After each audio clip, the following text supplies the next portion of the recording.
हमारे देश में एक खास वर्ग ऐसा है जो स्वतंत्रता सेनानी वीर सावरकर को कायर साबित करने पर तुला हुआ है। वो उन्हें वीर मानता ही नहीं। आजादी के 70 वर्षों तक इसी वर्ग ने वीर सावरकर को इतिहास की किताबों में कभी जगह नहीं मिलने दी। हर देश के अपने आदर्श पुरुष और महापुरुष होते हैं और वहां के लोग इन महापुरुषों में आस्था रखते हैं। इन्हें लेकर विवाद और राजनीति नहीं करते। लेकिन हमारे देश में महापुरुषों को लेकर भी विवाद होते हैं और उन्हें लेकर भ्रम की स्थिति बनाई जाती है। अंग्रेजों के खिलाफ लड़ाई लड़ने वाले क्रांतिकारी विनायक दामोदर सावरकर की भूमिका को लेकर आज भी हमारे देश में, उनके अपने देश में एक वैचारिक संघर्ष चल रहा है। लेकिन आज हम आपको तथ्यों के साथ उनका सही और सच्चा इतिहास बताएंगे। सावरकर ने काला पानी की सजा के दौरान कुल 6 क्षमा याचिकाएं अंग्रेजी सरकार को भेजी थी। इसलिए अब आप ध्यान से ये सुनिएगा, क्योंकि ये बातें शायद आपको भी पता नहीं होंगी। सावरकर ने एक नहीं बल्कि 6 बार क्षमा याचिका अंग्रेजी सरकार को भेजी थी, जिसमें 5 याचिकाएं 1911 से लेकर 1919 के बीच भेजी गई, यानी 8 साल में, जबकि एक याचिका वर्ष 1920 में महात्मा गांधी के सुझाव पर भेजी गई थी। लेकिन हमारे देश के कुछ लोग अब यह तर्क दे रहे हैं कि महात्मा गांधी जब वर्ष 1915 में दक्षिण अफ्रीका से भारत आए थे तो उन्होंने वीर सावरकर को माफी मांगने की सलाह कैसे दी, क्योंकि वो खुद भारत में आए हैं 1915 में और सावरकर ने माफी मांगी है 1911 में। तो ये कैसे हुआ? यानी इस मामले में हो यह रहा है कि 2 अलग अलग घटनाक्रम को एक साथ जोड़कर दिखाया जा रहा है। एक घटनाक्रम वर्ष 1911 से 1919 के बीच है, 8 साल का, और दूसरा घटनाक्रम 1919 से 1921 के बीच का है। इसलिए इन दोनों को एक साथ मिलाकर जब पेश करते हैं लोग, तो वो एक कंफ्यूजन की स्थिति पैदा करते हैं। और हमारे देश के ज्यादातर लोगों ने इतिहास को कभी पढ़ा ही नहीं है, इसलिए वो बहकावे में बड़ी आसानी से आ जाते हैं। इसलिए अब आप सही स्थिति को समझिए।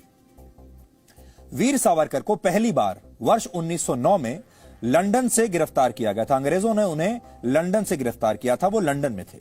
उन पर महाराष्ट्र के नासिक में ब्रिटिश जिला कलेक्टर AMT जैक्सन की हत्या का षड्यंत्र रचने का आरोप था और उन पर यह भी आरोप था कि उन्होंने ब्रिटिश सरकार के खिलाफ विद्रोह भड़काकर युद्ध जैसी स्थिति पैदा करने की कोशिश की।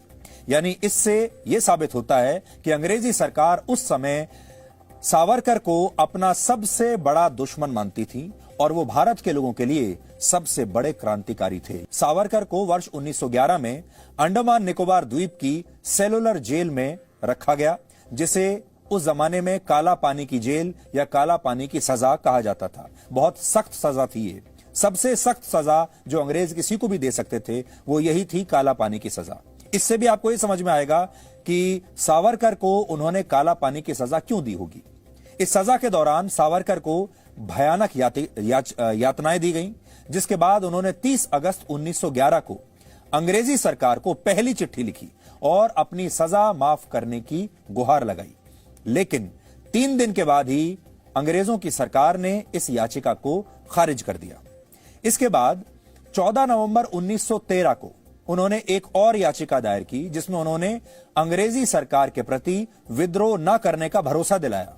हालांकि इस चिट्ठी को सिर्फ एक माफीनामा माना जाए या फिर युद्ध की रणनीति माना जाए, इसे लेकर इतिहासकारों में मतभेद है, क्योंकि सावरकर जानते थे कि जेल में कैद रहकर क्रांति नहीं लाई जा सकती। अगर वो जेल में बंद रह गए तो भारत की आजादी के लिए कुछ नहीं कर पाएंगे और इसके लिए सबसे पहली बात यह है कि उन्हें किसी भी तरह बाहर निकलना है जेल से, चाहे वो माफी मांगकर निकलें, चाहे किसी और तरह का आश्वासन देकर निकलें, लेकिन बाहर निकलना जरूरी है।